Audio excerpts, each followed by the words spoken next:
여러분 안녕하세요. 영어 제국의 영재쌤 인사드립니다. 오늘은 9강 4번을 한번 보겠습니다.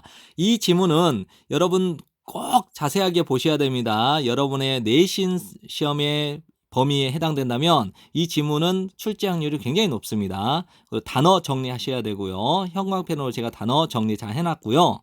그 다음에 해석하기 까다로운 부분은 해석 연습을 많이 하라고 표시해 두었으니까 여러분 이 지문 많이 보셔야 됩니다.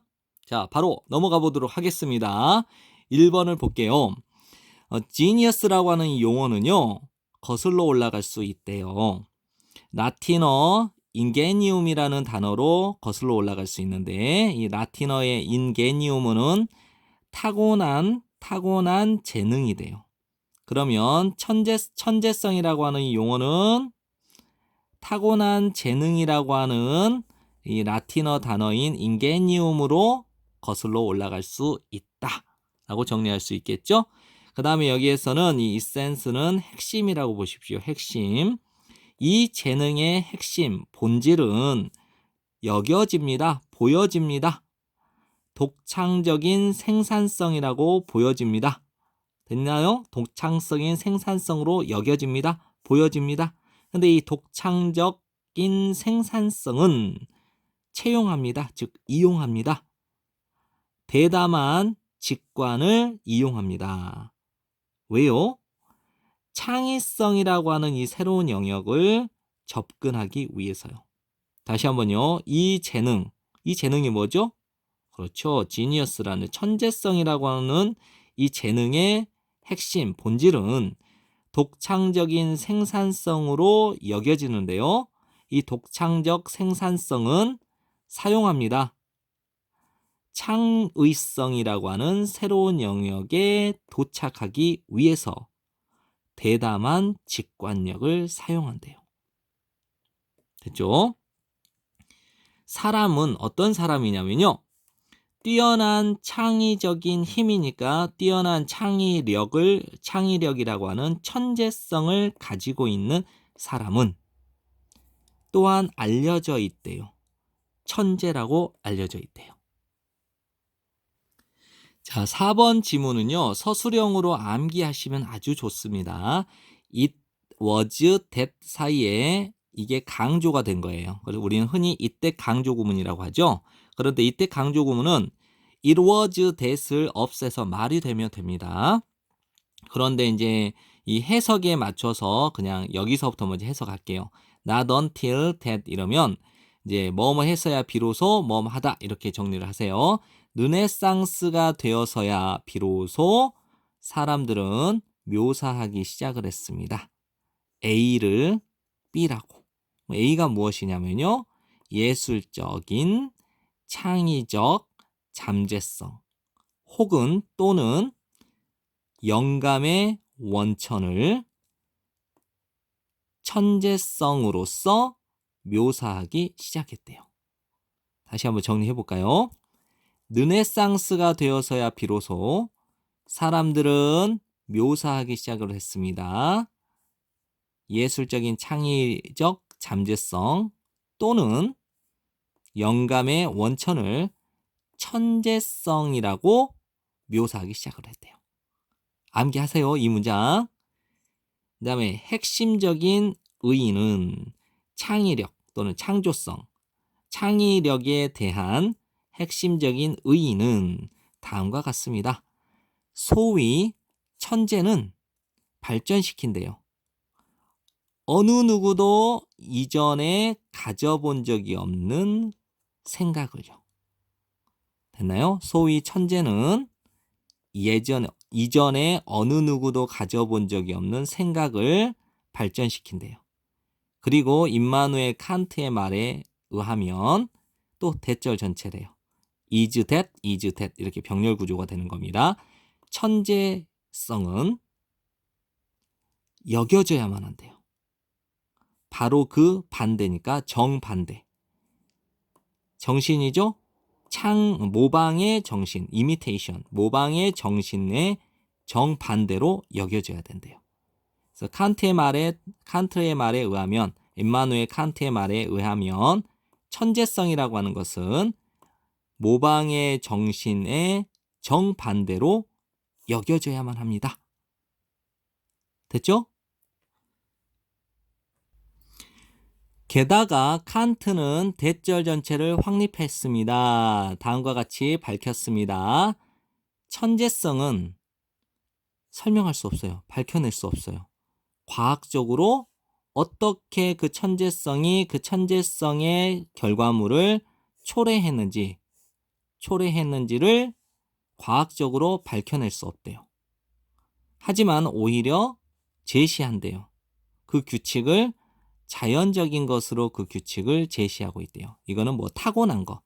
예를 들면 이렇습니다. 이제 여기에서 예가 나오는데요. 천재성이라고 하는 것은 자기가 어떤 결과물을 초래했는데 어떻게 초래했는지를 설명을 못해요. 과학적으로. 그냥 그렇게 내가 이렇게 원래부터 그냥 이렇게 생각나서 이렇게 만든 거야 라고 표현을 한 거죠. 그러니까 이걸 설명을 할 수가 없는 거예요. 그냥 자기 머리에 이렇게 나왔어요. 그래서 자연적인 것, 즉 타고날 때부터 그런 거다라고 그 규칙을 타고난 것으로 자연적인 것으로 돌린다라는 것이죠. 따라서 그러므로 이제 where는 여기에 어떤 경우라고 해석을 해놨거든요. 이거를 공간적인 개념이라고 보시면 돼요. 그래서 where를 쓴 거예요.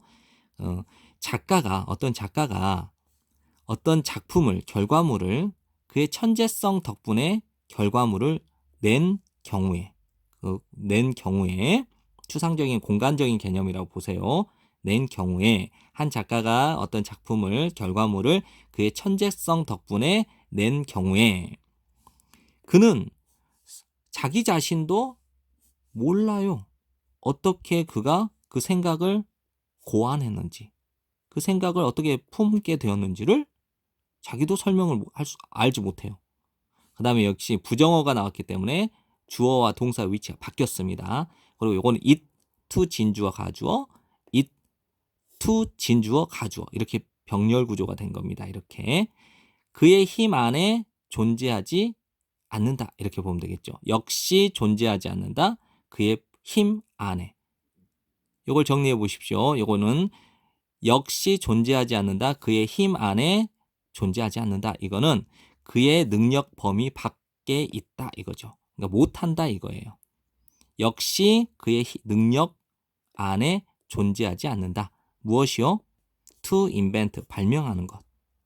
그런 종류의 그런 것을 자기 마음대로 또는 체계적으로 그러한 것을 발명하는 것이 그의 능력 안에 역시 존재하지 않습니다. 그렇죠?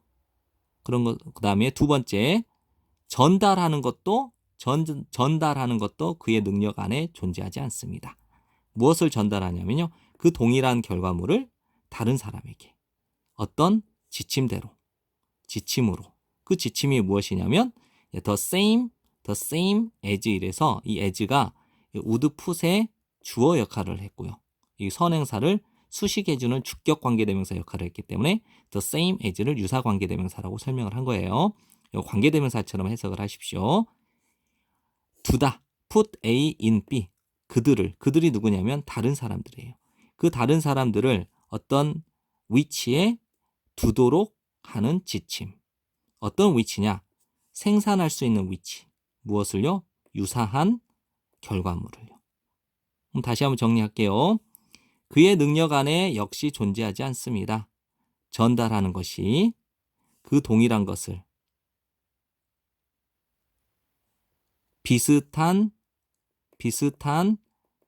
결과물을 생산할 수 있는 위치에 그 다른 사람들을 둘 수 있는 지침대로 다른 사람에게 그 동일한 것을 전달해 주는 것은 그의 능력 안에 존재하지 않습니다.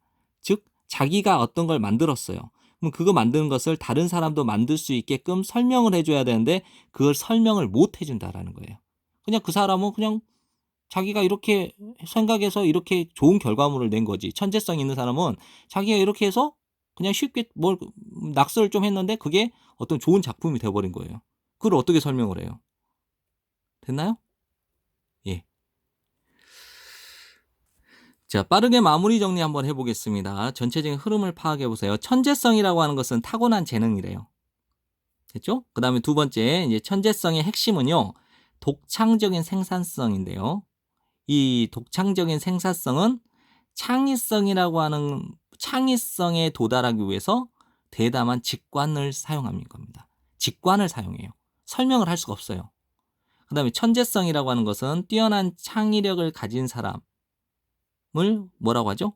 천재성, 뛰어난 창의력을 가진 사람을 우리는 천재라고 말을 합니다.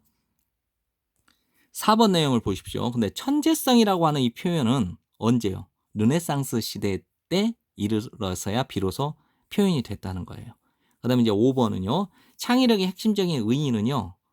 예전에 아무도 가져보지 않은 그 생각을 발전시키는 거예요. 그다음에 이제 칸트가 말하기는 그냥 모방 정신의 정반대로 정의를 이룰 수 있다. 정의를 낼 수 있다는 거예요. 모방 정신의 정반대가 창의성이다. 이렇게 표현한 거죠. 천재성은요. 설명하기 힘듭니다. 과학적으로. 그래서 그냥 그 규칙을 그냥 타고난 것, 자연적인 것으로 보여주는 거예요. 보여준다고 말을 해요. 그다음에 이제 마지막 문장을 한번 보시면 그래서 이제 어떤 작가가 천재성이 드러나는 어떤 작품을 결과물을 냈다 하더라도 자신이 그 생각을 어떻게 했는지 알지 자기도 몰라요. 그다음에 그다음에 그리고 마음대로 그다음에 체계적으로 그 비슷한 것을 만들어낼 수도 없어요. 그리고 자신이 만들어낸 것을 다른 사람도 만들어낼 수 있도록 전달도 잘 못합니다. 그냥 타고난 것이기 때문에요. 네, 지금까지 고생하셨습니다. 굉장히 어려운 지문이지만 여러분들 이 지문은 시험 범위에 해당되는 지문일 때는 나올 확률이 굉장히 높습니다. 여러분들 여기에 이제 서술형 암기라고 적어놨던 부분들 다 확인하시고 이 내용을 여러 번 최소한 저는 한 10번 정도 보시면 여러분 것이 될 거라고 확신합니다. 영어 제국 많이 사랑해 주시고요. 이 강의가 도움이 되셨다면 구독하기 혹은 추천도 좀 눌러주시고 그다음에 영어 제국의 워크북을 잘 활용하셔서 여러분들 내신 성적에 고득점을 받으시길 바라고요. 또한 더 나아가서 수능 성적에도 1등급을 받으시길 바라겠습니다. 이상이었습니다. 저는 영어 제국의 영재쌤이었습니다. 감사합니다.